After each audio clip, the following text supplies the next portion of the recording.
Oke, selamat sore. Assalamualaikum warahmatullahi wabarakatuh. Terima kasih untuk Vivanian hadir lagi sore ini bersama saya dengan Oci, redaktur dari viva.co.id. Terima kasih sudah hadir sore ini bersama kita dengan Ibu Wisni Ayusmi, psikolog dari Rumah Sakit Pertamina Cilacap. Selamat sore Bu, nanti akan juga bergabung dengan kita Bapak Sony Hari B. Harmadi, beliau adalah Ketua Bidang Perubahan Perilaku Satgas COVID-19. Terima kasih untuk Vivanian semua. Kita akan mulai acara ini sebelumnya dengan tema Indonesia Tangguh Hidup Berdampingan dengan COVID-19. Kegiatan ini merupakan kerjasama viva.co.id dengan Satgas COVID-19. Pandemi COVID-19 diprediksi masih akan ada di seluruh Indonesia, tak terkecuali di Indonesia. Masyarakat kini harus mengubah perilaku untuk hidup berdampingan dengan virus corona ini. Seperti penyakit yang menjadi wabah-wabah sebelumnya, COVID-19 masih akan ada. Jika masyarakat sudah mencapai level kekebalan bersama atau herd immunity lewat vaksinasi, COVID-19 masih bisa muncul dalam bentuk endemi. Makanya perubahan perilaku di masyarakat harus hidup berdampingan dengan virus corona ini harus tetap dilakukan. Pemerintah pun segera membuatkan protokol untuk mengatur kegiatan masyarakat selama virus corona masih ada di Indonesia. Untuk mengatur itu, pemerintah memberi syarat, salah satunya dengan wajib vaksinasi yang terhubung dengan aplikasi milik pemerintah bernama Peduli Lindungi. Dan menurut Menteri Kesehatan Bapak Budi Gunadi Sadikin, Presiden Jokowi telah menyampaikan arahan tentang proyeksi ke depannya jika virus ini akan hidup lebih lama dan masyarakat harus menjalani aktivitas normal. Selain itu harus tetap menetapkan protokol kesehatan yang ketat. Kemudian pemerintah juga saat ini sedang membuat roadmap pengaturan aktivitas di berbagai sektor. Ada 6 aktivitas yang menjadi perhatian dari pemerintah. Pertama, sektor perdagangan. Perdagangan modern seperti mal atau juga perdagangan tradisional seperti pasar ya. Kemudian kantor, kawasan industri, dan ketiga transportasi baik darat, laut, udara. Kemudian juga keempat pariwisata, hotel, restoran, dan event ya. Kelima keagamaan dan keenam adalah pendidikan. Tentunya di semua sektor itu kita harus tetap mengikuti dan mematuhi protokol kesehatan yang akan tentunya ditetapkan oleh pemerintah. Karena kenapa? Meskipun tadi seperti saya sampaikan tadi, meskipun kita sudah mendapatkan vaksin, pemerintah juga sangat gencar sekali menggelar vaksinasi, gitu kan? Harapannya tentunya kita harus bisa bagaimana berdampingan dengan yang saya sampaikan tadi, berdampingan dengan virus COVID-19 yang sudah berlangsung mendekati hampir 2 tahun ini. Jadi sekali lagi kita jangan abai kawan-kawan ya, Vivanian semua. Oke, saya tak akan berlama-lama. Seperti saya sampaikan di awal, telah hadir bersama saya Ibu Wisni Ayusmi, Master Psikologi. Beliau adalah psikolog dari Rumah Sakit Pertamina Cilacap. Selamat sore Bu Wisni Ayusmi. Selamat sore. Selamat sore. Terima kasih sudah hadir sore ini bersama saya. Senang sekali. Bu Ayusmi, mungkin saya tidak akan menyampaikan ini ya biodata, tapi beliau memang aktif di Rumah Sakit Pertamina Cilacap. Bu Ayusmi, saya beri waktu untuk menyampaikan paparannya, saya beri waktu 10 menit gitu ya. Baik. Oke, nanti mohon maaf kalau sudah waktunya akan saya cut gitu ya Bu ya. Okay. Terima kasih, silakan Bu Ayusmi. Ya. Saya share screen dulu ya Mbak.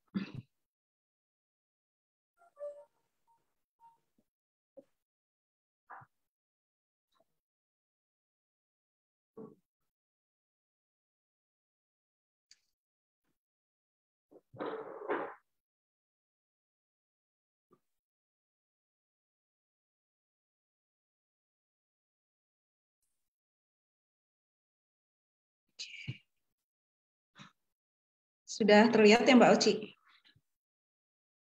Sudah Bu, silakan. Oke.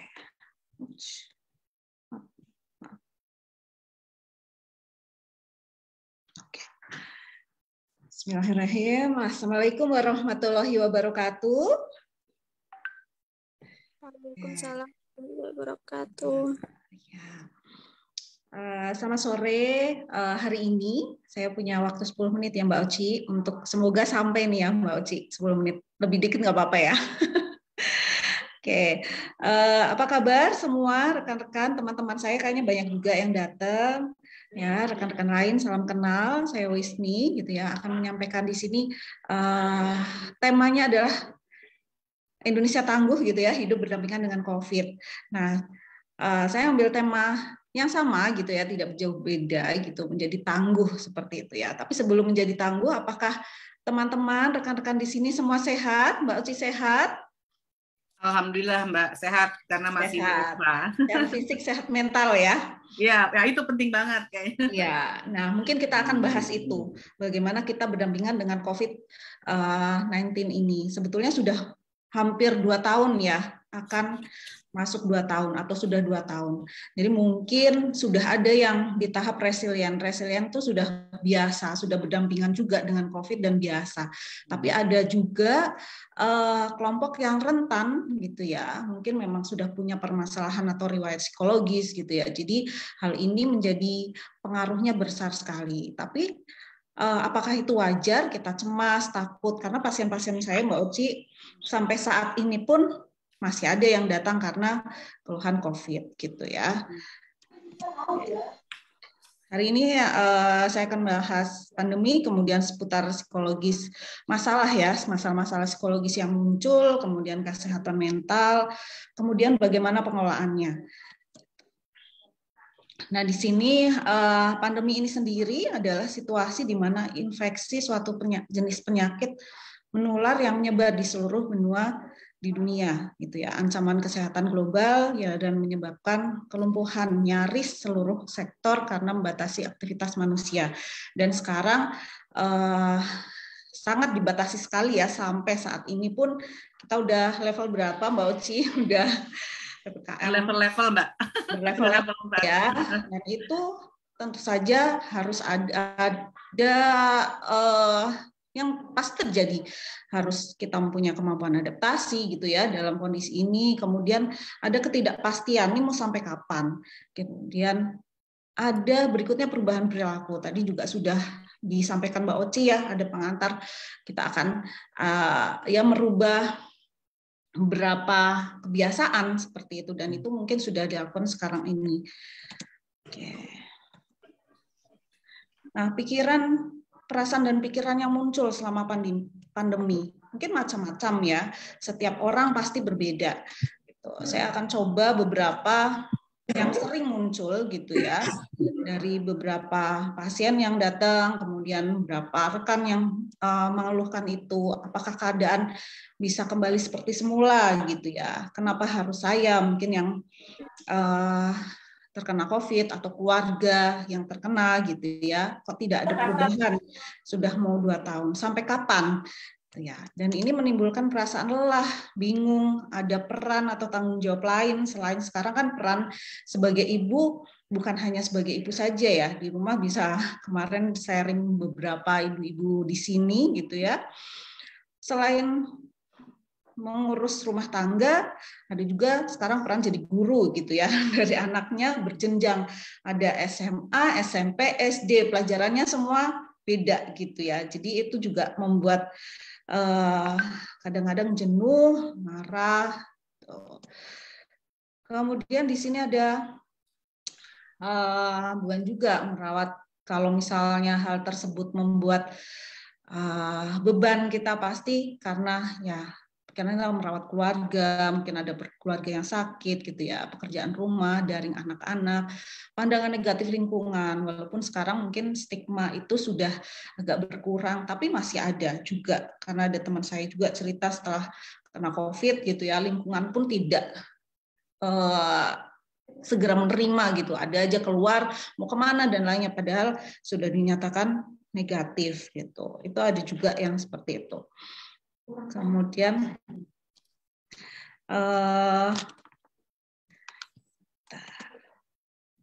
nah, masalah-masalah psikologis yang timbul dalam pandemi ini banyak sekali gitu ya. Ini saya tulis yang sering sekali, ada masalah belajar gitu ya. Masalah belajar ini sebenarnya masalah dari keluhan-keluhan dari orang tua juga seperti itu. Kemudian ada keluhan stres, ada keluhan hingga gangguan kecemasan. Ada yang mengeluh cemas sampai gangguan yang cemas mengganggu sehari-hari dan tidak bisa melakukan aktivitas apa-apa itu juga ada. Kemudian ada keluhan mood swing, kemudian yang berikutnya ada somatik ya. Jadi itu kalau misalnya sampai gangguan ke fisik tapi sudah ke dokter nih, saya pusing. Kemarin ada yang menyampaikan pada saya itu sudah ke OB-GYN karena haidnya nggak lancar, biasanya lancar gitu ya. Kemudian di OB-GYN pun ternyata jangan stres Bu. Oh kemungkinan mungkin bukan secara fisik gitu ya, ada secara psikologis itu kenapa? Tentu aja harus digali lagi. Nah sampai keluhan fisik pun ada karena di situ ya sekarang PPKM di rumah tidak kemana-mana gitu ya, mungkin beban tadi perannya jadi ganda dan banyak. Gitu.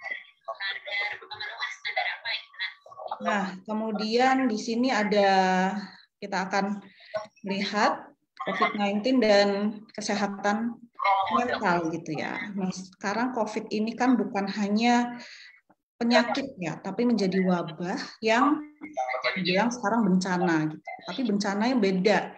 Bencana yang memang sampai 2 tahun gitu ya, sampai hampir 2 tahun belum kunjung ada titik kapan sampai kapan gitu ya. Nah, inilah karakteristik bencana biasanya seperti ini, peristiwa yang mengancam, mengganggu kehidupan atau jiwa, itu ya. Kemudian sulit diprediksi atau diramalkan kapan bermula ataupun berakhirnya tuh kapan. Nah ini sedang dialami ya sama kita ya. Kemudian pengetahuan dan keterampilan apapun, kompetensi yang dimiliki seakan-akan tidak sanggup menghadapi peristiwa ini. Kita sudah punya keterampilan mengatasi kecemasan, ternyata kok masih cemas gitu ya. Punya keterampilan lain atau kompetensi lain yang dimiliki tapi tidak sanggup mengatasi peristiwa ini. Kemudian masih ada dampak fisik, pikiran, perasaan, sosial, dan perilaku sehari-hari. Nah ini karakteristik bencana nih seperti ini. Nah COVID ini bisa dibilang sebagai bencana juga ya. Nah di sini saya membuat bagan ya, ada COVID-19 ini ada ketidakpastian tadi ya, virus matikan, ada juga sampai WFH itu mungkin awal-awal senang ya, tapi lama-lama ada bosan juga, konflik, karena ada beberapa yang menyampaikan ketika di rumah malah konflik keluarga tuh banyak gitu ya, yang biasanya jarang bertemu gitu, bertemu dari pagi sampai malam ya 24 jam ternyata ada konflik dalam keluarga tersendiri. Kemudian ini membuat jadi suatu keadaan yang stres ya, seperti itu. Apalagi kelompok rentan yang memang ada tadi riwayat kekerasan dalam rumah tangga, itu juga mempengaruhi ya, menjadi tekanan tersendiri. Oke. Respon adanya bencana macam-macam, tapi di sini coba saya sampaikan ada perasaan takut, khawatir, cemas, ada frustasi, kemudian seperti mati langkah gitu ya, nggak tahu nih harus melakukan apa. Nah, respon adanya stres ini ada 3, ada ini respon yang wajar setiap orang gitu ya, ada fight, flight, atau freeze. Fight itu melawan gitu ya, kayak melawan itu seperti menghadapi gitu ya, mengatasi gitu. Ada yang flight, lari gitu ya, lari itu ya ditinggal aja deh, enggak menghadapi permasalahan. Kemudian ada freeze, tidak bisa melawan, kemudian malah bingung mau ngapain. Nah, sebetulnya ketiga reaksi ini adalah reaksi respon yang wajar dan tidak ada yang lebih baik ya. Misalnya melawan tuh lebih bagus, pergi lebih bagus. Nah, kalau misalnya kita tabrak mobil gitu kan harus pergi ya, gitu ya, harus lari. Nah, itu fight gitu. Nah, kalau sekarang banyak macam-macam responnya seperti ini. Ada yang mengatasi, ada juga yang malah bingung harus ngapain. Nah, ini disebut tekanan yang timbul secara fisik, pikiran, dan perasaan perilaku sebagai akibat adanya peristiwa kebencanaan atau yang disebut critical incident stress, gitu ya.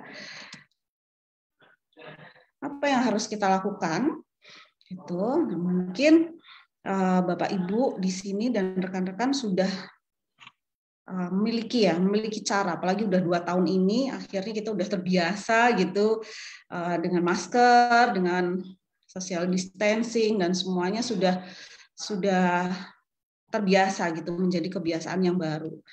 Tapi di sini tentu aja COVID ini berbeda ya, bencana yang berbeda. Kalau misalnya bencana yang lain mungkin terjadi 1 jam, kemudian tahu nih recovery-nya harus apa, dan harus apa.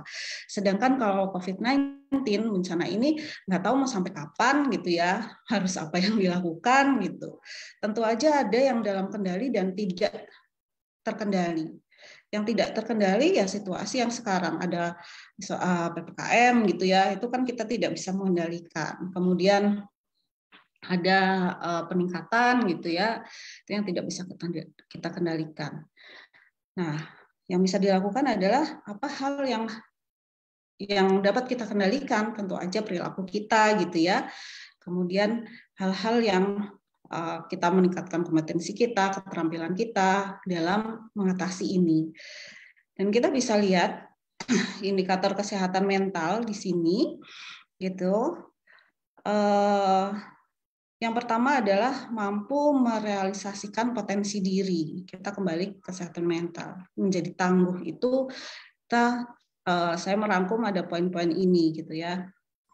Mampu merealisasikan potensi diri. Mungkin saja gitu ya, waktu COVID ini kita punya potensi karena di rumah gitu ya, kita potensinya yang mungkin rutinitas sehari-hari nggak pernah terasa gitu di rumah. Oh ternyata aku bisa masak ya, aku bisa dan lain-lain gitu ya. Oh aku bisa bikin kue, aku bisa ini, dan oh ternyata aku bisa ngajar ya, bisa ngajarin anakku ya yang selama ini mungkin nggak ada gitu ya, nggak terlihat karena udah ketumpuk sama rutinitas sehari-hari. Jadi kita bisa mengoptimalkan potensi diri kita yang tadinya belum terungkap. Itu mungkin aja bisa dilakukan. Dan memang apakah mudah ya tidak. Pasti harus ada usaha, upaya, memberikan waktu gitu ya. Kemudian mau. Nah, kemudian yang kedua, mampu bekerja produktif. Mampu bekerja produktif, mungkin orang-orang yang bekerjanya memang dari dulu di rumah nggak begitu pengaruh ya. Tapi kalau misalnya orang-orang yang memang bekerjanya biasa di luar dan misalnya wirausaha, sekarang kan harus ada cara lain. Tetap harus produktif, tapi bagaimana nih caranya untuk lebih produktif? Tentu aja harus update keterampilan baru gitu ya. Ya seperti sekarang ini ya, dulu mungkin nggak terbayang ya kita bisa seminar, webinar gini ya, bisa berkumpul sekarang berapa? 57 orang. 57 orang di waktu dan tempat yang sama. Mungkin dulu untuk kita meningkatkan keterampilan, kita harus jauh nih kemana, ke kota mana gitu ya. Kalau saya di Cilacap baru 10 jam naik kereta gitu ya ke Jakarta atau ke Surabaya apalagi ya berapa. Itu butuh waktu. Dan sekarang dengan teknologi kita masih bisa produktif gitu. Kemudian yang berikutnya tangguh terhadap tekanan dan stres gitu ya. Tangguh terhadap tekanan dan stres misalnya ketika di rumah. Ribut di rumah itu bisa jadi kebahagiaan dan menjadi tantangan ya, menjadi Mbak, 1 menit lagi ya. Berapa menit lagi? 1 menit lagi. 1 menit lagi, oke. Iya, maaf. Iya, jadi tangguh berarti kita harus terhadap tekanan, kita harus punya kompetensi dari tekanan-tekanan itu, mengupdate keterampilan kita. Ya, kemudian mampu berkontribusi berarti kita mampu berkontribusi pada diri sendiri dan orang lain. Ya mungkin nanti disambung tanya jawab aja ya. Kemudian, nah tentu aja untuk mewujudkan tadi gitu ya kesehatan mental, kita harus membangun resource atau sumber daya. Sumber daya ini kita harus pilih penting dilakukan, penting enggak gitu ya. Kemudian perlu dilakukan atau tidak. Manfaatnya apa jika dilakukan. Yang keempat, bermakna atau bahagia jika dilakukan. Nah, itu bisa menjadi modal ya bagaimana untuk mewujudkan kesehatan mental tadi. Ya. Oke. Wah, pas nih. Ya. Itu mungkin yang menjadi sharing saya sebelum nanti sesi tanya jawab ya Mbak Oci ya. Dan semoga bermanfaat. Terima kasih. Monggo Mbak Oci, saya serahkan kembali ke Mbak Oci. Ya, terima kasih Bu Wisni dengan paparannya menarik banget tadi bahwa banyak sekali yang perlu kita. Memang dengan kondisi saat ini dampaknya memang paling ke kesehatan mental, dampak psikologis benar nih Bu. Jadi gini, ini lebih cerita ke saya ya, saudara saya mungkin adik ipar, mungkin ya apakah tadi ngobrol dengan adik ipar saya gitu kan, istrinya meninggal karena COVID-19 gitu kan. Apakah saya bertanya apakah dia memiliki komorbid? Ternyata tidak ada komorbid gitu. Tapi suaminya cerita bahwa ini kemungkinan karena dia stres gitu kan. Dia stres selalu berpikir tadi seperti Bu Wisni sampaikan bahwa kita kepikiran ini kapan selesai gitu kan, kok bisa saya yang kena gitu kan. Jadi itu berdampak banget kepada psikologis, mungkin berdampak sekali kepada psikologis adik saya itu. Akhirnya dia mungkin tidak mampu menahan itu, stres ya mungkin tidak kuat menahan itu ya, saya tidak tahu, tapi mungkin memang sudah ini ya dia meninggal dunia gitu sekitar 1 bulan ya, hampir 1 bulan yang lalu gitu ya. Masih muda sih, masih usia 40 tahun gitu ya. Saya cukup juga kaget juga kok dia termasuk yang sangat sekali menjaga gitu kan, cuci tangan harus pakai ini, harus ini, pokoknya sangat banget. Tapi memang selalu terpikir katanya kalau malam gitu, aduh nggak bisa tidur gitu kan, nanti takut diambil gitu karena dia lagi kena gitu kan, nafasnya sesak ini. Nah itu memang mungkin ini yang kita harus selalu ingat ya Bu Wisni, apa yang disampaikan oleh Ibu tadi penting banget bahwa kita menjaga mental, menjaga psikis kita ya, bahwa itu. Bu, kira-kira ada nggak sih kasus-kasus psikologis yang banyak dihadapi masyarakat di masa pandemi ini, mungkin yang Bu Wisni dapatkan dari pasien ataupun lingkungan sekitar gitu Bu? Ya, Mbak Oci menanggapi tadi cerita yang Mbak Oci gitu ya. Tentu aja kadang kita fokus pada masalah gitu ya, bukan fokus pada solusi. Kadang masalah yaitu dapat dari mana sih gitu ya. Kebetulan saya juga termasuk keluarga ini COVID gitu ya. Bapak saya meninggal awal tahun COVID juga, itu juga nggak terduga. Padahal sama Mbak Oci sudah kemana-mana juga enggak dan lainnya. Tapi itu memang tidak kita bisa kendalikan tadi ya. Apa yang situasi kita hadapi adalah ada yang kita bisa kendalikan, ada yang tidak gitu ya. Tentu aja kita udah prokes dan lainnya, ternyata kita kena, berarti itu bukan ranahnya kita lagi, itu udah Tuhan ya, ranahnya Tuhan gitu. Dan memang kita kadang solusinya nggak fokus pada solusi gitu, fokusnya pada masalah kita, kena COVID dari mana, kenapa, dan itu yang bikin imun kita semakin drop karena memang ya pas manusia seperti itu ya. Kita kalau misalnya memikirkan ada masalah juga mikir seperti itu ya Mbak Oci ya. Jadi fisik itu nggak bisa bohong, badan tuh nggak bisa bohong, pasti akan pengaruh. Kita baik-baik aja padahal deg-degan gitu ya, padahal dingin seperti itu. Apalagi memang ada penyakit atau COVID itu sedang menyerang kita, tentu aja badan kita akan semakin riskan dan rentan. Kemudian masalah psikologis yang muncul, Mbak Oci, tadi saya sudah sebutkan ada beberapa masalah belajar. Tentu aja banyak ya Mbak, masalah belajar, banyak sekali pasien-pasien yang datang ke sini, anak saya nggak konsentrasi gitu ya. Betul. Kalau belajar sampai orang tuanya yang ngerjain gitu ya, malah orang tuanya yang belajar. Kalau saya lihat di TikTok tuh ada kebalik malah ya, anaknya yang ngurus rumah tangga, orang tuanya yang belajar dan menyelesaikan rumah Rodinya seperti itu. Tapi ya memang itulah yang terjadi, banyak yang saya tadi ceritakan, masalahnya itu bukan hanya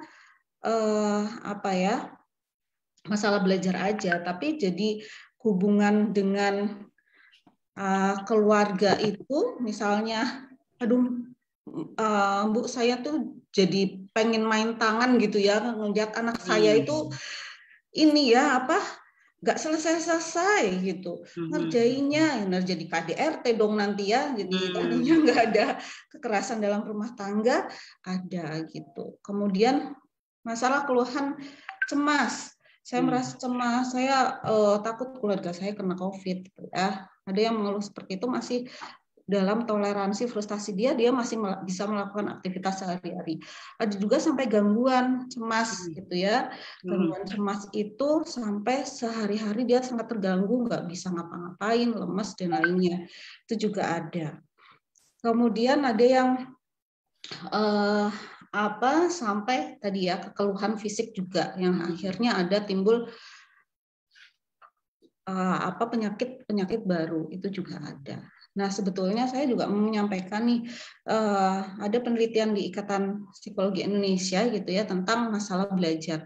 Sebetulnya belajar dari rumah atau BDR itu ternyata tidak ada ke anak-anak itu bukan menjadi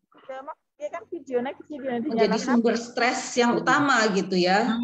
BDR-nya itu bukan menjadi sumber stres. Ternyata memang ada faktor-faktor yang lain gitu ya. Mungkin karena ya situasi yang saya hadapi ya Mbak Oci. Kemarin ada yang datang, kemudian di rumah saya tuh harus ngerjain rumah tangga gitu ya. Kemudian nungguin anak saya, ditungguin sampai 4 jam nggak selesai-selesai gitu ya.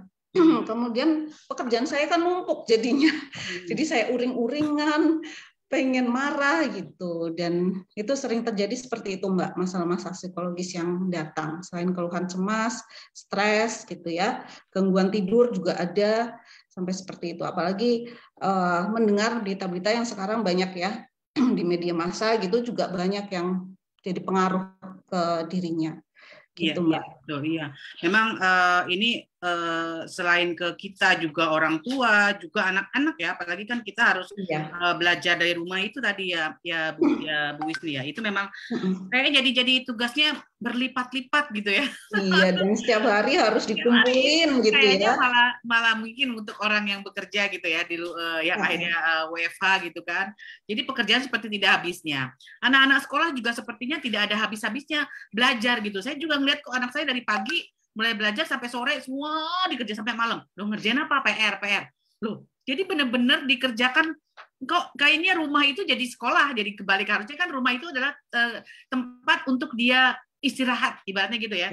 Tapi sekarang jadi adalah rumah tempat bekerja, tempat belajar, dalam arti tempat sekolah juga. Jadi ruang untuk istirahatnya mana gitu ya. Jadi kayak kurang ada di rumah ya Mbak Oci. Betul. Padahal kita pulang kerja pengen istirahat di rumah, pulang sekolah pengen istirahat di rumah. Seperti itu mungkin ya Bu. Oke, saya masih menunggu Pak Sony, tapi dapat informasi katanya beliau digantikan oleh Ibu Ira. Ibu Irawati Hermantio, apakah sudah hadir bersama saya? Ibu Ira, teman-teman panitia, apakah Ibu Ira sudah hadir bersama kita sore ini? Ada yang bisa membantu? Tadi saya sempat lihat tadi ada Ibu Ira ya dari ini. Nah mungkin nanti sambil kita menunggu ya, Bu Wisni tadi cukup menarik nih. Bagaimana? Tapi setelah kita mengetahui gangguan psikologis yang kita dapatkan, mungkin kayak saya gitu ya, mungkin taruhlah contoh orang lain gitu, aduh kurang tidur karena memikirkan apakah hari ini saya sudah menjaga diri dengan baik, mungkin pada saat dia keluar gitu kan, jadi kan ada rasa tadi seperti gangguan kecemasan itu gitu kan, cemas, tadi hari ini saya keluar nih, kira-kira sampai rumah apakah saya membawa menjadi pembawa gitu kan untuk seisi rumah, itu kan pasti dipikirkan juga. Nah kira-kira bagaimana sih mengatasi gangguan-gangguan psikologis yang ada di kita gitu kan? Saya sih nggak bisa, saya juga merasa terganggu gitu. Karena setelah saya keluar saya berpikir langsung cuci tangan, langsung saya mandi, karena memang protokolnya seperti itu yang harus kita jalani ya. Tapi kadang saya berpikir, aduh, pada saat saya masuk ini kan kita nggak tahu nih virusnya kayak udah ada di sekeliling kita nih. Ini gimana sih Bu untuk mengatasi gangguan-gangguan psikologis di masa pandemi ini? Mungkin hal apa yang mungkin paling simpel yang bisa kita lakukan? Sebetulnya kita bereaksi seperti itu normal ya. Sekarang itu kan mungkin dulu situasi yang kita cuci tangan dan lainnya terus cemas, aduh aku baru pulang dari rumah, dari luar nih, aku harus mandi dan lainnya, cemas itu nanti aku bawa penyakit atau virus sama menulari keluargaku gitu ya. Dan sekarang itu kayaknya kalau misalnya di normal atau tidak normal, karena kalau semua mengalami kan jadi normal ya. Berarti kayaknya semua tuh mengalami tuh Mbak Oci. Semua, saya juga seperti itu, mungkin Mbak Oci dan lainnya. Jadi sebetulnya itu reaksi yang normal di situasi yang abnormal. Sekarang pandemi ini kan situasi yang abnormal gitu ya. Nah, kita bisa indikasi kita sudah kegangguan atau belum. Ketika misalnya kita masih bisa mentoleransi dan bisa beraktivitas, tidurnya masih bagus, makan juga nafsu makan cukup gitu ya. Kita mungkin memang aku cemas, tapi masih bisa tuh melakukan aktivitas sehari-hari tidak terganggu. Tapi kalau misalnya kita tadi ada gangguan sampai nggak bisa tidur, ya lama, kemudian kepikiran, overthinking gitu ya, banyak remaja-remaja yang datang ke sini yang biasanya bukan remajanya yang datang ya, biasanya orang tuanya yang datang itu sebagai mengeluh gitu ya tentang perilaku anak yang berubah gitu sebenarnya. Nah ini yang mungkin mencegahnya beda-beda. Permasalahannya apa itu Mbak? Jadi harus dilihat permasalahannya apa. Kalau misalnya kita sebagai, tadi kembali lagi, apa yang kita bisa kendalikan, apa yang tidak. Kita sudah prokes, sudah cuci tangan, memang itu menjadi ya ketika ada tantangan seperti ini mau nggak mau kita kan harus fleksibel. Ketika tidak fleksibel, kita ya tentunya tadi nggak jadi tangguh lagi kan, kita nggak punya keterampilan untuk menghadapi situasi yang tidak bisa kita kendalikan. Jadi ketika kita sudah prokes dan lainnya, pulang, mandi, cuci tangan dan lainnya, dan itu udah menjadi kebiasaan kita sehari-hari, ya saya rasa itu udah meminimalisir gangguan kecemasan dan gangguan psikologis lainnya gitu ya Mbak Oci ya. Gitu Mbak Oci. Ya, jadi ya mengatasinya itu tadi kita ya agak gimana ya, biasa kita tidak tahu ya apakah saya stres hari ini, apakah saya apa, kita nggak pernah, tapi biasanya kalau saya sih ketahuan stresnya biasanya asam lambungnya kumat gitu ya Bu ya. Iya, biasanya itu paling sensitif ya, apalagi kalau udah punya asam lambung, kalau ada masalah pasti yang terkena itu dulu gitu ya. Betul. Jadi udah ada sinyalnya tuh sebenarnya. Iya, oke. Ini ada pertanyaan satu tadi lewat Japri. Bu, ada pertanyaan gini Bu. Efek psikologis pandemi ini juga menimpa anak-anak. Apakah yang harus dilakukan untuk menjaga psikologis anak ini, Bu? Ya, tentu aja dukungan keluarga sangat penting ya. Mungkin saya tambahin, saya lupa menyampaikan tadi, permasalahan anak itu yang datang juga banyak. Di sini anak-anak yang kebetulan kita ada ini ya tumbuh kembang di sini menangani anak-anak untuk berkembang dari bahasanya dan aspek-aspek yang lain. Kebanyakan adalah anak-anak yang datang dengan telat bicara karena memang sosialisasinya kurang gitu. Jadi nah itu bukan biasanya datang orang tua yang datang kemudian kok anak saya udah usia segini gitu ya belum bicara, ternyata memang kurang stimulasi. Karena apa? Orang tuanya takut keluar gitu ya, itu wajar ya, karena memang anak kecil rentan juga gitu. Takut untuk bisa anaknya bersosialisasi, ketemu orang. Jadinya terbatasnya adalah bahasanya gitu ya, karena tidak pernah sosialisasi dengan orang gitu. Tapi mau nggak mau kita harus memeriksa diri.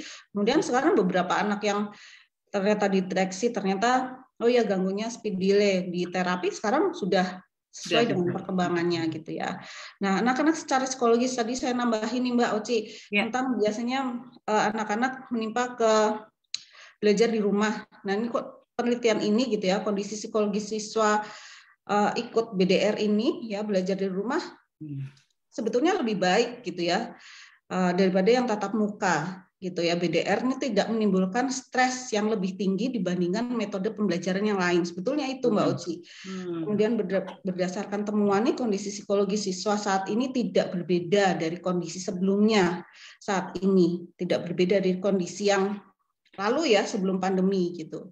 Jadi kondisi psikologis anak-anak saat ini tidak secara langsung disebabkan oleh masalah pembelajaran. Mungkin ada masalah-masalah yang tadi ya, jadi ada KDRT, jadi ada hal-hal yang lain. Itu menjaganya tentu aja keluarga ya, peran bapak dan ibu sangat dibutuhkan.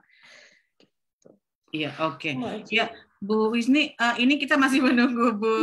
Kayaknya Pak Sony masih rapat, tapi nggak apa kita ngobrol karena banyak sekali ternyata pertanyaan untuk Bu Wisni ini. Saya baca satu dulu lagi dari mana ini sebentar. Saya dari Isra. Halo Bu Wisni, saya mau tanya yang tadi terkait dengan sistem belajar di rumah. Sistem belajar di rumah juga dampaknya banyak. Salah satunya anak jadi sulit konsentrasi. Masalah itu berkolerasi dengan hubungan dengan orang di rumah karena kurang konsentrasi, bikin orang tua kadang jadi emosi. Tidak sedikit yang jadi main tangan, benar ya Bu tadi disampaikan. Lantas apa yang perlu diperhatikan oleh anak dan orang tua agar insiden itu tidak terjadi? Karena mungkin sama-sama stres ya, anak stres, orang tua juga stres. Iya, sebetulnya. Nah, sebetulnya beberapa kasus yang saya temui gitu ya, saya ngobrol sama anak-anak biasanya SD itu kan, SD kan udah pelajaran-pelajarannya juga udah mulai susah ya, orang tua juga kalau ngikutin lama-lama kok saya nggak bisa gitu, dan itu bikin stres juga. Saya tanya sama anak-anak, senang nggak sekolah dulunya TK gitu ya, sekarang SD? Senang. Karena apa? Dan nulis.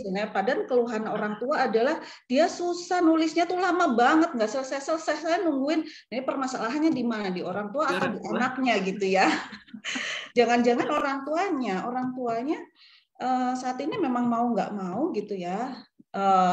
Yang harus punya keterampilannya itu perlu ada keterampilan update diri gitu ya. Gimana secara jangan-jangan saya nggak bisa ngajarin, atau jangan-jangan kemampuan saya, keterampilan saya yang memang ya selama ini nggak terasah gitu ya. Karena kan ini kan baru pandemi ini kayaknya 2 tahun ya, selama 2 tahun ke belakang kan nggak pernah mengalami seperti ini. Tentu aja nih situasi yang berbeda gitu. Jadi kadang ini masalah orang tuanya atau masalah anak gitu. Anak kan santai-santai aja karena memang mungkin ini ya aku belajarnya caranya kayak gini gitu ya. Orang tuanya punya ekspektasi lain gitu. Jadi kan masalah itu timbul karena kondisi saat ini seperti apa, kemudian kondisi yang diinginkan apa gitu. Jadi ada gap gitu ya. Ada gap yang akhirnya terjadilah masalah. Nah, untuk meminimalkan gap itu harus ada resource atau sumber daya yang harus dilakukan. Nah, ini atau mungkin memang orang tuanya ada keterbatasan, itu aja harus mencari bantuan ke orang lain, harus apa gitu. Jangan sampai kita ada keterbatasan kemudian memaksa anak untuk bisa gitu. Padahal anak juga nggak bisa gitu kan. Jadi harus ada solusi. Jadi tidak fokus pada masalahnya, fokus pada solusinya apa gitu. Jadi menghindari hal-hal yang buat tadi ya, masalah-masalah yang timbul, jadinya anaknya stres, ibunya stres gitu ya. Dua-duanya stres, jadinya nggak ketemu gitu. Namanya anak-anak perlu dipahami bahwa ini kebutuhannya apa. Ini kebutuhan orang tua atau kebutuhan anak sih ketika mengajari itu gitu. Pengennya ya cepet ini gitu ya, cepet maksud gitu, cepet anak-anak tuh bisa cepat selesai. Karena apa? Kebutuhan kita, pekerjaan rumah nih masih numpuk nih, gimana nih kayak gitu kan. Pasti padahal memang harus ada waktu. Kalau misalnya kita memang pekerjaannya banyak, oh ya kakaknya masih bisa nih dampingi, atau ayahnya bisa dampingi gantian gitu. Ya, ayahnya bisa mendampingi ya Bu berarti. Iya dong. Jangan ibunya terus ya. Iya, ibunya nanti perannya ganda banyak banget kan. Benar, dalam 24 jam perannya jadi banyak. Kadang pasien saya datang, dia karena kebetulan di sini ada komplek Pertamina gitu ya. Ya. Kemudian di lockdown nggak bisa masuk tuh membantu rumah Betul, tangga, gitu ya. Kemudian tukang kebun nggak bisa masuk waktu awal-awal. Sekarang Ya, sih ya. Sekarang sih sudah nggak ketat banget ya, Bu. ya. Oke. Kalau dulu dia si ibu ini berperan sebagai tukang kebun, sebagai masak di rumah, sebagai guru juga. Nah, betapa stresnya kan bisa dibayangkan. Nah itu sedangkan suaminya ya karena bekerja ya tentu aja ada keterbatasan. Itu yang kita cari solusinya. Ya, makasih. Gitu. Ya, oke Bu Wisni, makasih. Ini kita kayaknya sudah terhubung, ada di chat saya Ibu Ira atau Pak Sony yang sudah hadir ya dari bidang perubahan perilaku Satgas COVID-19. Apakah sudah ada bersama saya? Ibu Ira. Hai. Halo, selamat sore. Saya udah lihat Ibu Ira dari tadi loh. Saya udah lihat Ibu Ira. Selamat sore Bu Ira. Terima kasih. Selamat sore Mbak Aci. Saya nggak tahu nih, apakah Pak Sony sudah ada? Kayaknya Pak Sony. Saya belum melihat ya. Sebentar, teman-teman panitia, apakah Pak Sony sudah hadir atau kita lanjutkan ke Bu Ira? Tadi banyak banget soalnya saya lagi nunggu nih, mana Bu Ira. Ya baik, kita lanjut aja, nanti kalau ada Pak Sony ya Pak Sony lah. Iya, siap. Silakan. Saya ke Bu Ira dulu ya, Bu Wisni ya. Silakan Bu Ira, ada yang mau dipaparkan terkait dengan mungkin ada presentasi yang ingin disampaikan? Iya, silakan. Saya perkenalkan dulu ya, Ibu Ira ini Ibu Insinyur Irawati Hermantio. Beliau adalah koordinator pengembangan substansi dan komunitas bidang perubahan perilaku Satgas COVID-19. Demikian Ibu ya, benar ya? Iya. Silakan Bu, kalau ada paparan saya beri waktu 10 menit gitu ya Bu, sama. Terima kasih. Baik. Silakan Bu. Ya, selamat sore Bapak Ibu, teman-teman semuanya. Terima kasih diundang dalam pertemuan ini, acara ini. Kami mohon maaf Pak Sony, tiba-tiba tadi itu baru tadi pagi kalau nggak salah diminta untuk mewakili Pak Kasatgas di pertemuan dengan Menko Polhukam, dan ternyata tadi saya juga ngikutin ya. Wah, ini kok lama sekali. Kami pikir bisa pas gitu, selesai dari sana langsung masuk ke sini gitu. Ternyata di sana banyak pertanyaan dari para ulama, jadi panjang. Baik. Kalau dari TOR yang kami terima itu kami diminta untuk berbagi informasi tentang apa saja sih yang kegiatan-kegiatannya bidang perubahan perilaku Satgas ya, kalau nggak salah begitu. Senang sekali kalau bisa berbagi seperti ini, mudah-mudahan bermanfaat. Baik, kita lanjut. Oke. Nah ini teman-teman kondisi kasus kita saat ini ya. Kalau dilihat dari gambar ini, alhamdulillah itu yang garis yang tegak-tegak itu adalah kasus baru. Jadi kelihatan sekali itu ketika Juli mungkin sekitar tanggal 20-an itu tinggi sekali ya. Hampir setiap hari itu 60.000 tambahan kasus. Nah, sekarang sudah menurun menjadi 15 ribuan kasus ya hariannya yang muncul gitu.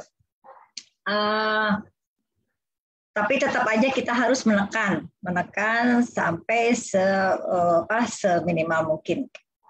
Baik, ini status kita saat ini ya. Kemudian lanjut. Baik, oke. Nah ini teman-teman konsep kita ya. Jadi dari merubah masyarakat yang setengah patuh atau tidak patuh itu menjadi masyarakat yang patuh dan mau berubah perilaku menjadi lebih disiplin protokol 3M-nya ya, protokol kesehatannya. Oke. Nah, sasaran yang kita bidik untuk mendapatkan komunikasi atau dipengaruhi oleh kita itu di bawah ya. Ada individu, kemudian keluarga, institusi, komunitas, dan wilayah atau masyarakat. Jadi kita mau membidik komunikasi ke mereka-mereka itu ya, supaya semua menjadi berubah perilakunya menjadi lebih disiplin. Kenapa kita harus merubah perilaku disiplin, protokol kesehatan, memakai masker, menjaga jarak, menghindari kerumunan dan mencuci tangan pakai sabun karena kita mau memotong penularan di hulu ya, di hulu. Ketika awal kita pandemi itu benar-benar kewalahan tim medis kita ya, karena kan itu semua ada di hilir gitu, jadi semua udah terpapar gitu ya, lalu pihak medis kita lah yang dibebani untuk mengatasi hal itu. Nah, mulai Juli 2020 itu di switch bahwa nggak bisa nih di hilir, kita harus memotong penularan di hulu, maka harus perilaku kita semua nih yang harus berubah gitu ya. Oke, lanjut. Oh iya, pesannya itu tadi ya, ingat pesan ibu. Nah, untuk supaya dipatuhi oleh semua, karena pesan ibu udah pasti sangat kita hormati. Gitu ya. Nah ini teman-teman strategi intervensi yang kita gunakan. Jadi ada dalam bentuk nasihat ya, kita membuat lagu, kemudian menggandeng tokoh masyarakat dan sebagainya. Kemudian ada yang dorongan, pendekatan dorongan itu yang kursi dikasih silang-silang, berarti kan kita duduknya di tempat-tempat yang tidak ada silangnya gitu ya. Kemudian ketika kita antri gitu ada garis-garisnya gitu, itu strategi dorongan. Lalu yang ketiga strategi apresiasi, pengakuan, acknowledgement gitu ya. Oh terima kasih sudah memakai masker, terima kasih sudah berjaga jarak, tidak ada kerumunan dan sebagainya. Itu yang ketiga. Yang keempat itu memberikan teguran. Teguran ini kita berharap Pol PP ya yang melakukan itu gitu ya. Jadi kalau ada masalah apa-apa kita suka tarik-tarik Pol PP nih, tolong dong gitu. Ini ada yang melanggar nih di sana gitu. Kita lapor ke Pol PP atau TNI atau Polri gitu ya. Oke, lanjut. Oke. Nah, ini tugasnya. Lanjut saja. Ini terlalu Nah, ini kegiatan utamanya bidang perubahan perilaku. Jadi tugas kita yang utama adalah mensosialisasi atau mengedukasi masyarakat. Nah, melalui apa saja gitu ya? Melalui duta perubahan perilaku. Nah, teman-teman nih bisa nih menjadi duta perubahan perilaku. Senang sekali kalau semua teman-teman bersedia menjadi duta perubahan perilaku. Oke. Kemudian selain itu juga melalui berbagai saluran komunikasi. Nah seperti ini juga nih ya, viva.co.id ini mengundang kita, jadi kita bisa cuap-cuap nih, cuap-cuap menyampaikan pesan. Oke, nah untuk bisa melakukan komunikasi, sosialisasi, edukasi, udah pasti kita harus menyusun materi, buku-buku, flyer dan sebagainya gitu ya. Oke, Nah, kemudian di lapangan, nih teman-teman bisa bantu juga nih, sangat bisa membantu. Coba mohon dilihat apakah di wilayah teman-teman, wilayah Bapak Ibu, ada posko desa atau kelurahan, ya, tolong dicek. Karena mereka-mereka itu yang diharapkan menjadi wadah gitu ya, tempat kita bergotong royong untuk melakukan penanganan atau pencegahan COVID ini. Nah, bidang perubahan perilaku itu sangat berkepentingan untuk fungsi pencegahan dan pembinaan. Jadi sosialisasi sebanyak mungkin. Ayo protokol 3M. Ayo jangan berkerumun.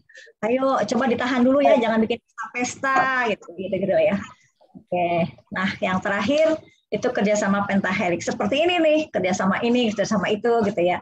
Oke, karena kita nggak mungkin kerja sendiri, jadi melakukan kolaborasi. Baik, lanjut. Oke, ini nih duta perubahan perilaku kita. Waduh, benar-benar mereka tuh sabar sekalian melakukan edukasi dan sebagainya. Ya, lanjut. Oh, terima kasih Mas Edwan ya sudah jadi follower IG kita. Wah, terima kasih. Nah, ini tren kepatuhan. Jadi alhamdulillah kelihatan ya awal tuh tahun 2020 naik sedikit, kemudian ada kerumunan dan sebagainya, kemudian ada libur Natal, tahun baru, ada pilkada juga, lalu turun ngedrop sekali. Nah, kemudian Januari itu ada PSBB. Jadi PSBB, PPKM darurat, PPKM segala macam itu benar-benar dia menjaga kepatuhan kita tuh bisa dibilang stabil gitu ya. Nah, jadi kalau ditanya gitu ya, kalau teman-teman ditanya apa sih gunanya PPKM? Nah, itu seperti ini nih, menjaga kepatuhan kita dengan baik, lalu otomatis berbanding lurus lonjakan kasus pun itu juga bisa terkendali. Oke. Ya, lanjut. Oke. Nah, kendalanya teman-teman tahu deh ya. Ada yang masyarakat yang tetap aja tidak percaya sampai sekarang masih tetap aja nggak percaya COVID itu ada. Padahal sudah segitu banyak orang bergelimpangan, tetap aja menganggap bahwa itu cuma di COVID kan, itu cuma konspirasi dan sebagainya. Aduh, kita udah kerja setengah mati masih tetap aja nggak percaya. Aduh, udah pusing juga kita ngadepin yang seperti itu gitu. Tapi ya sudahlah, kita coba bagaimana teman-teman yang lain yang bisa percaya, itu yang kita pengaruhi gitu ya. Kalau udah Ibu 1 menit lagi ya Ibu, mohon maaf. Oh ya, baik.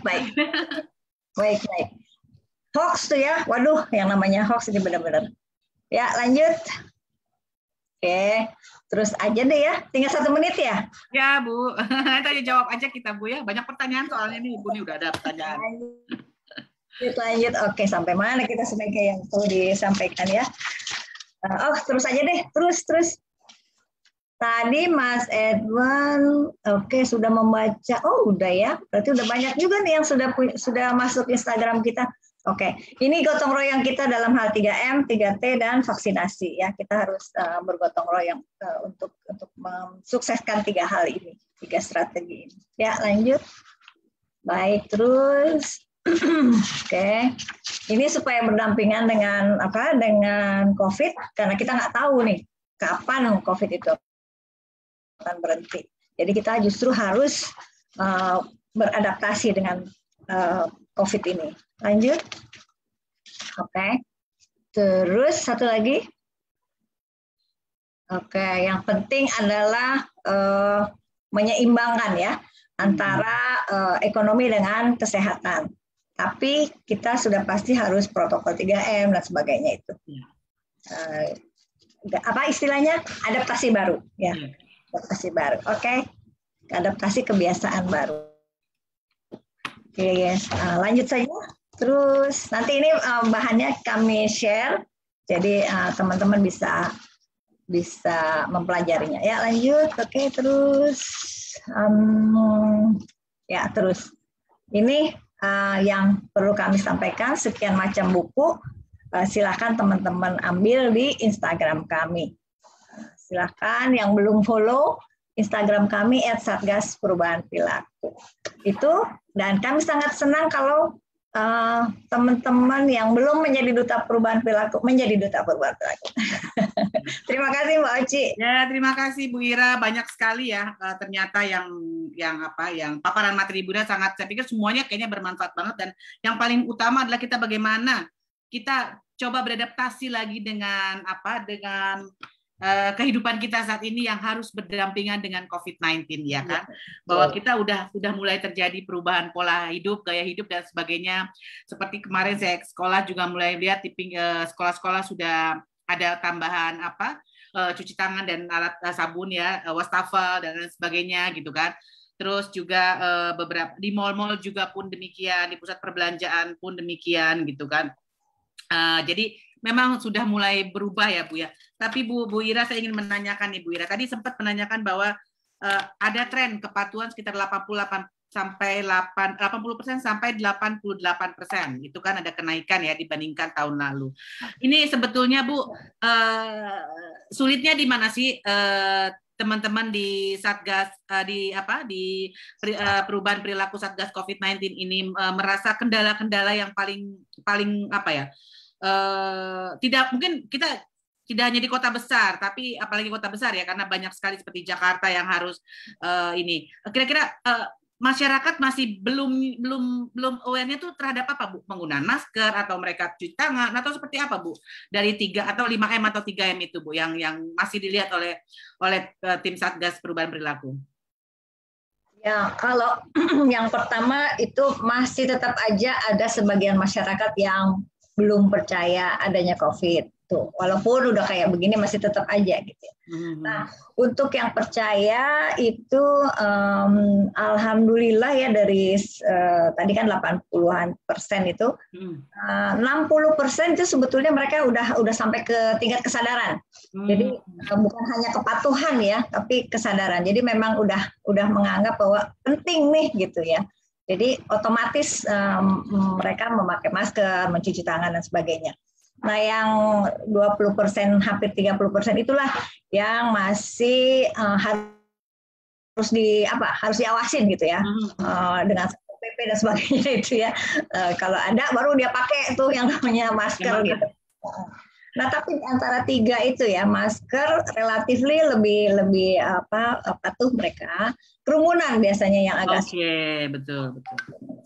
Terutama yang susah memantau yang arisan-arisan kali ya Bu ya, sama reuni-reuni. Ya, tapi itu mungkin yang harus dilakukan tim Satgas bersama dengan pemerintah ya, pemerintah daerah setempat. Tadi Ibu sampaikan bahwa harus berkoordinasi dengan Satpol PP juga. Saya tuh pernah nonton video Bu di India nih ya. Memang karena India itu kan masyarakatnya, itu tuh yang memang mungkin Indonesia masih cukup cukup manusiawi kalau saya bilang untuk ini ya. Kok di India mungkin apa benar atau tidak itu ya, video-video seperti itu mereka tuh sampai dipukul atau memang hanya contoh mengajarkan aja ya. Tapi kita nggak mungkin sampai sejauh itu ya Bu ya. Nggak sampai Satpol PP-nya nggak akan sampai mukul-mukul ya. Kalau tidak pakai masker ya. Itu kalau dilihat bohong-bohongan itu. Tapi kita malah berpikir yang lebih baik kayak gitu kayaknya, kalau enggak sadar-sadar kayaknya masyarakat Indonesia untuk menjaga ini ya, perubahan mengubah gaya hidup mereka untuk, karena kan setahu saya memakai masker tidak hanya untuk kita tapi untuk orang lain juga gitu ya Bu ya, benar ya Bu ya, bagaimana menjaga kita juga menjaga orang-orang sekitar kita. Oke, ada lagi satu pertanyaan Bu sebelum ada pertanyaan lain di chat. Kira-kira apa nih Bu? Hal apa sajakah yang sudah diterapkan masyarakat, yang harus diterapkan masyarakat agar mereka bisa hidup aman berdampingan dengan COVID? Mungkin ada nggak Bu yang ingin disampaikan? Ya itu tadi. Karena kan kita dengar memang ya bahwa mutasi virus ini tetap ada gitu ya, berkembang berlanjut terus, tapi penularannya kan tetap juga lewat mulut, hidung, mata gitu. Jadi tetap itu yang harus dijaga gitu ya. Jadi ya protokol kesehatan 3M itulah gitu ya. Cuci tangan apalagi ya, kemudian desinfektan gitu ya, peralatan kerja kita dan sebagainya. Itu saja sih sebetulnya. 5M ya. Masuk 5M itu ya Bu ya. Ya betul. Jangan terlalu kalau tidak terlalu mendesak ya di rumah sajalah gitu ya. Lebih aman gitu. Ya, oke. Baik, Ibu, saya ke kolom chat dulu, ada beberapa pertanyaan yang cukup banyak. Ini ke Bu Wisni dulu ya, Bu Wisni ya. Berapa lama kekuatan dari Bu Lisa? Langsung aja 2 pertanyaan seperti ini saya. Bu, berapa lama kekuatan psikologi seseorang untuk menjalani stay at home sehingga kita bisa mengukur kira-kira berapa lama kita bisa sekali mengajak anak keluar rumah? Pertanyaan pertama itu. Yang kedua, Bu, langsung saja Bu Wisni, pandemi juga berdampak pada psikologis masyarakat. Salah satunya jadi keluhan cemas. Kalau berlanjut bisa jadi gangguan cemas. Kira-kira ada tanda nggak yang perlu diperhatikan agar bisa tertangani, jangan sampai jadi gangguan kecemasan? Silakan Bu Wisni. Oke, yang pertama memang ukurannya seberapa sih? Memang tidak ada ukuran pasti gitu ya. Tentu aja setiap orang pasti beda-beda. Ada yang mungkin 2 hari aja sudah ini ya udah pengen keluar gitu. Ada juga yang bisa menahan lebih gitu. Tergantung kita. Ini kita keluar tuh ada kebutuhan apa gitu ya. Tentu aja, oh iya untuk anak-anak ada orientasi. Kemudian tadi seperti Bu Ira ya menyampaikan 5M tetap dijaga seperti itu. Jadi memang karena manusia itu makhluk sosial, tentu aja perlu kan sosialisasi keluar, bukan hanya anak-anaknya, orang tuanya juga saya yakin juga sama ya, perlu untuk keluar refreshing sehingga di rumah bisa clear lagi berinteraksi dengan anak-anak. Sebetulnya tidak ada batasan itu, tinggal kita mengukur seberapa penting sih kita keluar gitu ya. Kemudian yang kedua tadi ini ya tanda-tanda ya. Gangguan kecemasan. Sebetulnya kalau misalnya sama ini kan kadang permasalahan psikologis atau permasalahan emosi tidak begitu penting gitu. Maksudnya bukan begitu penting ya, suka diindahkan gitu ya. Misalnya oh ya cemas, udah biarin aja, udah biasa gitu ya. Kecuali kalau misalnya keluhan fisik pasti kan, aduh kenapa ya tenggorokanku sakit, langsung ke dokter kayak gitu ya, biasanya kan indikasinya seperti itu. Nah, problem-problem psikologis ini kadang kita tahu nih tentang kita setiap orang punya toleransi frustasi gitu ya. Nah, ketika kita memang sudah tidak bisa mengatasi gitu rasa cemas dan takut itu sampai mempengaruhi pola tidur kita, keseharian kita, segeralah ke ahlinya seperti itu, bisa ke psikolog atau ke psikiater juga bisa. Gitu sih Mbak Oci. Lebih. Jadi memang kalau sampai sudah merasa terganggu lebih baik ke ini ya, ke psikolog ya untuk mengetahui sampai sejauh mana cek kesehatan gitu ya.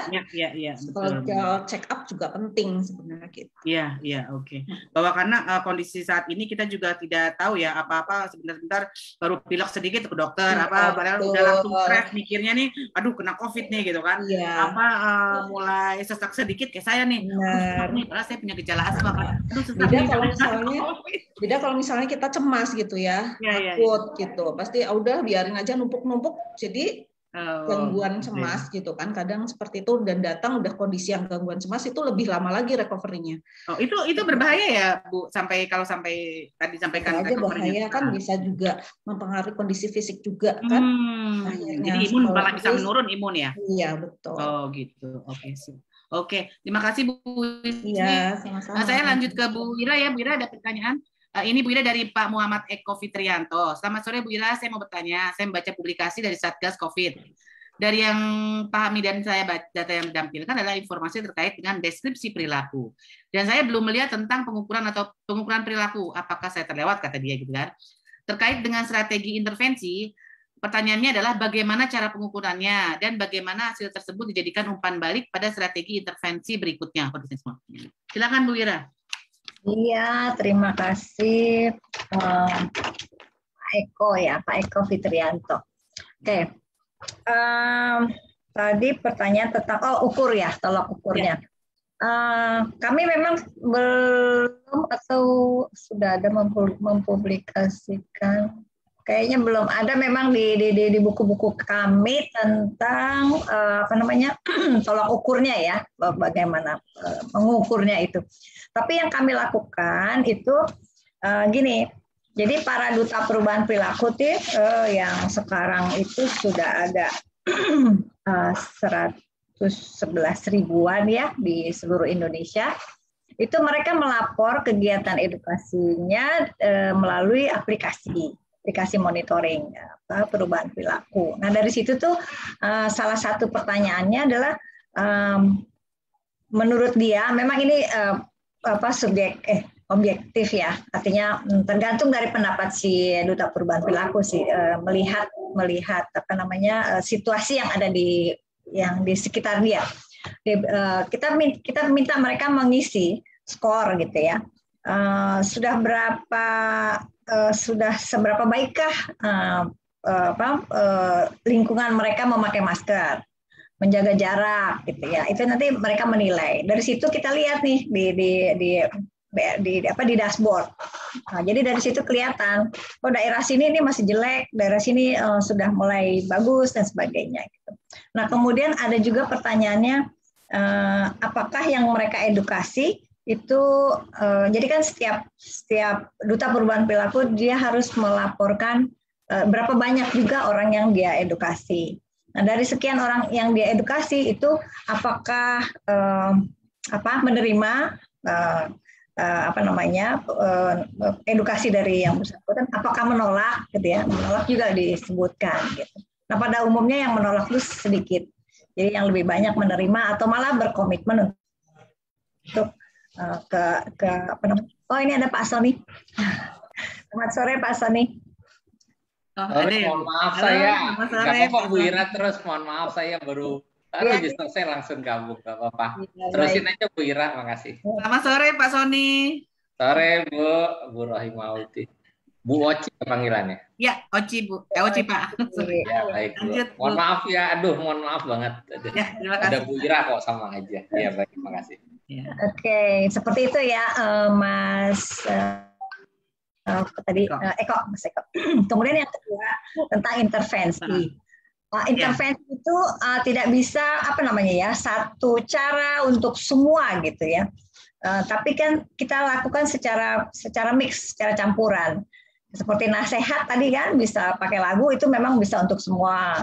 Kemudian dorongan itu nggak bisa untuk semua ya, pasti kan per institusi atau per tempat gitu yang kita dorong untuk seperti itu.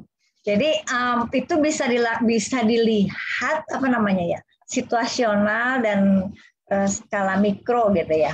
Tapi kalau untuk mau men-switch model intervensi yang lain.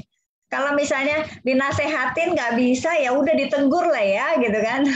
Jadi udah kelihatan langsung gitu kan, kayak gitu. Jadi ya fleksibel lah intinya sih intinya. Itu dari kami. Ibu ada pertanyaan Bu Ira nih. Gimana sih cara syaratnya untuk menjadi duta perubahan perilaku gitu Bu? Mungkin ada orang yang pengen kan mereka ingin menjadi duta perubahan perilaku karena membantu juga mungkin di daerahnya masing-masing. Mungkin ya siapa nih Pak Eko yang berada di Jogja mungkin bisa menjadi duta perubahan perilaku. Seperti apa Bu syaratnya? Ya, senang sekali kalau teman-teman sahabat yang ada di sini berkenan menjadi duta perubahan perilaku. Kami punya link pendaftaran. Nanti saya tanya deh sama ada teman saya ini yang ada di sini. Nanti kami akan sampaikan di chat box. Jadi teman-teman bisa langsung klik di situ nanti menjadi perubahan perilaku. Duta perubahan perilaku. Siap. Oke, terima kasih Bu Ira. Mungkin Pak Sony ingin menambahkan Pak?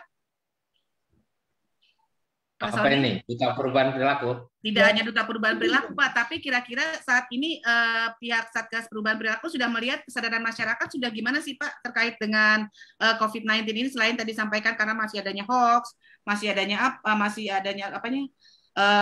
isu-isu yang memang mereka tidak percaya tentang COVID, tapi apakah yang ada yang mungkin bisa disampaikan terkait dengan perubahan perilaku? Ada peningkatan nggak Pak? Maksudnya mulai terjadi perubahan yang signifikan nggak sih Pak? Ya, baik, makasih Bu Oci, teman-teman. Mohon maaf sekali lagi, Assalamualaikum warahmatullahi wabarakatuh. Baru selesai dengan Pak Menko Polhukam, masalahnya saya mewakili Pak Kasatgas, jadi nggak mungkin keluar. Dan pertanyaan dari para ulama banyak sekali ke saya. Jadi begini Bu, kita bersyukur sebetulnya. Bersyukur karena di masyarakat kita, kesadaran kepatuhan dan pengetahuan tentang protokol kesehatan itu meningkat dari waktu ke waktu. Meningkat. Jadi kalau ada yang bilang masih banyak yang nggak patuh, iya, tetapi mereka tahu gitu loh. Yang paling penting tahu dulu ya, pengetahuan itu penting. Jadi saya berapa kali ketemu orang nggak pakai masker, terus saya tegur, kok nggak pakai masker? Oh, dikeluarin dari kantong, bawa kok gitu. Jadi dia bawa tapi nggak dipakai gitu. Jadi itu menjadi sebuah kebiasaan baru bahwa masker itu adalah hal yang dia bawa. Nah, di masyarakat kita itu pengetahuan tentang 3M itu sudah di atas 90%. Pengetahuan di atas 90%. Bahkan Oxford Stringency Index, Oxford itu membuat penilaian dari semua skor penanganan COVID-19 di Indonesia, yang paling tinggi adalah pengetahuan terhadap protokol kesehatan, 3M. Itu dikasih skor sampai 100 sama Oxford. Ya, terus kemudian tetapi pengetahuan saja itu nggak cukup. Mungkin tadi Bu Ira udah menjelaskan detail, pengetahuan itu harus dia setujui sebagai sebuah sikap positif. Ya, jadi saya tahu bahwa merokok itu berbahaya, tapi saya bodoh amat gitu misalnya, ya kan? Saya tahu bahwa pakai helm, nggak pakai helm naik motor itu berbahaya, tapi dekat aja kok, gitu loh. Jadi dia tahu, tetapi dia harus punya sikap positif dan setuju terhadap apa yang dia ketahui. Ya, semua orang membaca bahwa merokok dapat merugikan kesehatan, merokok dapat membunuhmu, gitu kan? Baca dan paham dia. Tapi kalau dia bilang masa bodoh gitu ya kan, pengetahuan hanya menjadi pengetahuan dan tidak menjadi perilaku, ya kan? Nah, makanya kalau saya perhatikan 60% masyarakat Indonesia itu sudah sadar, levelnya sudah sadar. Ini sudah saya jelaskan berkali-kali di dalam berbagai pertemuan. Sadar itu artinya mau diawasi nggak diawasi, dia ikuti protokol kesehatan, dia pakai masker, ya. Terus mau ada aturan nggak ada aturannya, dia tetap pakai masker, jaga jarak, cuci tangan. Karena sudah terinternalisasi di dalam dirinya. Dan jumlahnya 60% loh.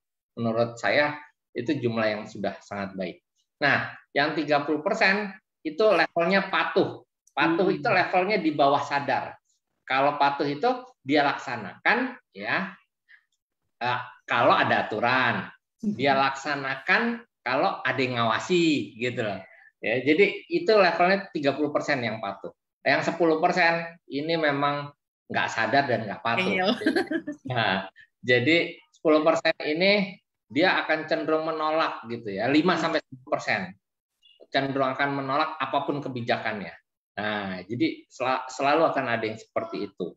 Nah, jadi ketika kondisi kita kepatuhan protokol kesehatannya menurun, dia nggak jarang sekali di bawah 60% tuh dia jarang nggak pernah. Ya, jadi pasti dia minimal 60%. Tapi yang 30% ini yang up and down, naik turun, yang patuh tadi. Ya, kadang mereka lagi bagus banget, takut nih kayak kemarin nih, takut ya dengan komunikasi risiko yang kita gelontorkan, orang takut banyak yang meninggal kan. Soalnya cari rumah sakit susah dan seterusnya. Itu yang level patuh tadi naik tuh langsung melaksanakan.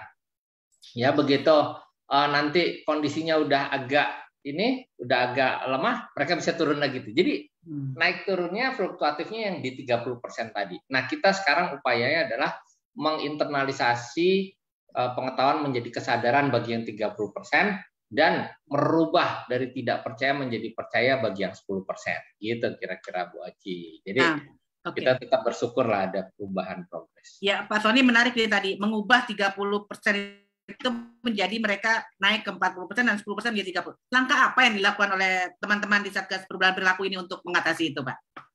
Banyak. Jadi tadi Bu Ira udah nyebutin, setiap strategi itu punya pangsa pasarnya sendiri. Setiap kampanye punya pangsa pasarnya sendiri. Pernah nggak Bu Aci lihat seorang bupati kampanye habis-habisan 100% dipilih? Ada nggak? Nggak ada. Jadi setiap kampanye dia punya pasarnya gitu loh. Nah, kenapa orang jualan baju itu warnanya macam-macam? Ada yang ngejreng. Mungkin yang nggak suka warna ngejreng, kok pakai baju warna gitu kan? Tapi yang nggak suka warna gelap, ngapain kayak dalam kesedihan aja pakai warna gelap ya kan? Kalau yang nggak suka warna putih itu kayak transparan, nanti jadi kelihatan kayak gitu kan, beda-beda persepsinya orang. Makanya toko baju pasti jual warna yang ngejreng, yang gelap, yang terang, ya itu kan karena memang orang itu punya selera sendiri-sendiri. Makanya karena orang itu punya selera sendiri-sendiri, there is no one size fits all policy. Nggak ada satu cara semuanya akan sadar, satu cara semuanya akan patuh, gitu ya.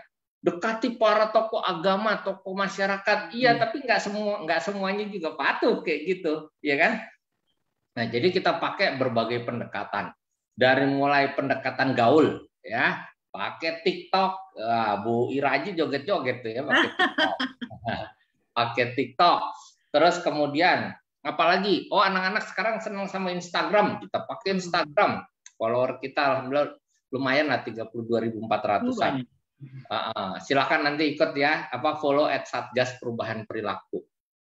Lalu kemudian kita pakai apa lagi? Facebook. Yang lebih tua lebih senang Facebook ternyata. Jadi Facebook silakan itu ya di fanpage kami, follow fanpage kami di @satgaspurbanperilaku.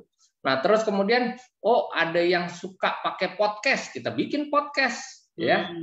Ada yang sukanya pakai video lucu, kita bikin video lucu, edukasinya lucu. Ada yang senang membaca, kita buat materi edukasi dalam bentuk buku. Ada yang senang animasi, kita buat animasi, coba. Terus ada yang senang berbasis budaya, kita bikin wayang kulit, kita bikin wayang golek, kita bikin syair Melayu, ya, kita bikin itu Minang Bagurau ya Bu Ira, sama kesenian Minang. Sekarang lagi dalam proses tuh kesenian Batak aja kita bikin 3, Toba, Simalungun, sama Karo, ya. Lalu kemudian kita buat kesenian Bali tuh, ya, ada wayang Bali, ada komedi Bali, sedang lagi siapkan juga yang dari Sulawesi sama Kalimantan. Bahkan buku pedoman perubahan perilaku kita terjemahkan dalam 107 bahasa daerah gitu. 107 bahasa daerah sampai bahasa yang mungkin nggak pernah dengar Bu Oci, itu ada ya. Jadi kita ini membuat pokoknya diversifikasi. Nah, cara Papua misalnya, orang Papua tuh lebih senang dalam bentuk itu voice note gitu, voice note terus bercanda gitu. Tapi nah itu kita buat seperti itu, kita kirim. Terus posternya hitam putih kita buatkan seperti itu. Jadi memang semuanya kita kerjakan. Nah, itu kampanyenya ya. Yang kedua, kampanye aja nggak cukup. Kita harus turun lapangan, masuk ke masyarakat. Makanya punya Duta Perubahan Perilaku. Ya. Jumlahnya sudah 111.503 orang. Seluruh Indonesia di 34 provinsi, di 429 kabupaten kota. Kalau ada yang bilang, kok nggak masuk ke rumah saya, mayoritas masuk ke kelompok bawah gitu loh, ya, ke kelompok bawah. Jadi mereka yang diedukasi itu sudah 58 juta orang. Bahkan para duta perubahan perilaku kita tuh membagikan masker pakai uangnya sendiri tuh udah 18,3 juta masker, coba. Jadi kita nggak bekerja di Menara Gading, kita tuh turun door to door ya, ke orang gitu dengan duta perubahan perilaku. Nah, kemudian strategi berikutnya tentu dengan operasi-operasi kepatuhan. Tetapi kan nggak mungkin juga petugas kita ngawasin 273 juta penduduk Indonesia secara bersamaan. Nggak mungkin. Makanya itu dilakukan, dan penguatan posko desa. Itu yang posko desa atau posko kelurahan, agar fungsi pencegahan itu dilakukan di level komunitas, desa, kelurahan, RW, RT, gitu Bu Oci. Oke, siap. Ini terima kasih Pak Sony, penjelasan ini udah ada bagi Bapak, Ibu, atau adik, kakak yang ingin menjadi Duta Perubahan Perilaku. Di kolom chat sudah ada linknya. Silakan di save linknya. Nanti kalau mau masih dibuka kan Pak, Duta Perubahan Perilakunya ya.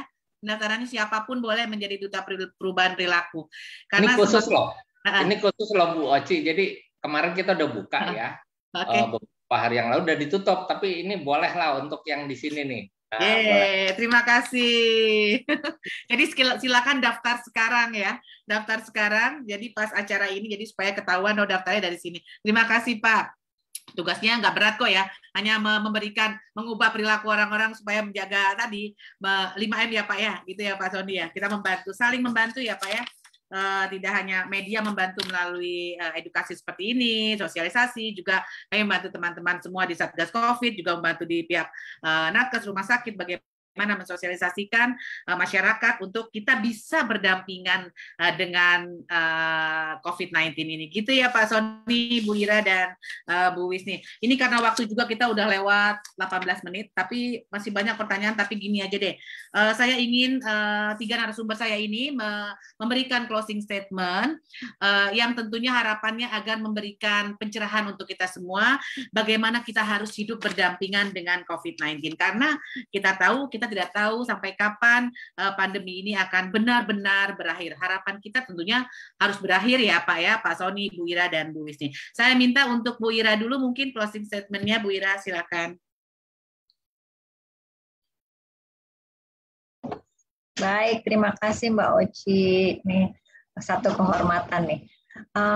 Baik teman-teman, untuk bisa kita hidup berdampingan dengan COVID nanti sudah pasti kita harus bersama-sama nih, bersama-sama bergotong royong tuh tadi yang seperti yang sudah saya sampaikan, bergotong royong untuk melakukan patuh, disiplin, protokol 3M, kemudian membantu tadi posko desa itu dalam hal tracing dan sebagainya itu 3T, dan juga semuanya please udah pasti ya menunggu-nunggu untuk divaksinasi. Itu saja. Terima kasih Mbak Oci. Siap, oke. Ke Pak Sony, silakan Pak Sony. Apakah masih bersama kita? Pak Sony sudah keluar ya? Oh, sudah hilang. Sudah ya. Bu Wisni, silakan Bu Wisni.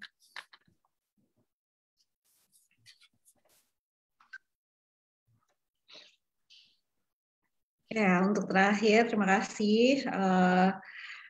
Tentu aja dari sisi psikologi ya, wajah untuk mengimbangi ini tentu harus sehat mental gitu, kemudian fleksibel mengikuti perubahan-perubahan yang ada.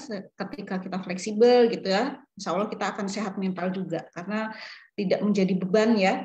Tadi sudah dijelaskan sama Pak Sony, seru banget untuk menjadi pengetahuan, menjadi perilaku itu memang harus terus berlatih seperti itu. Gitu, Mbak Oci. Ya, terima kasih Bu Wisni.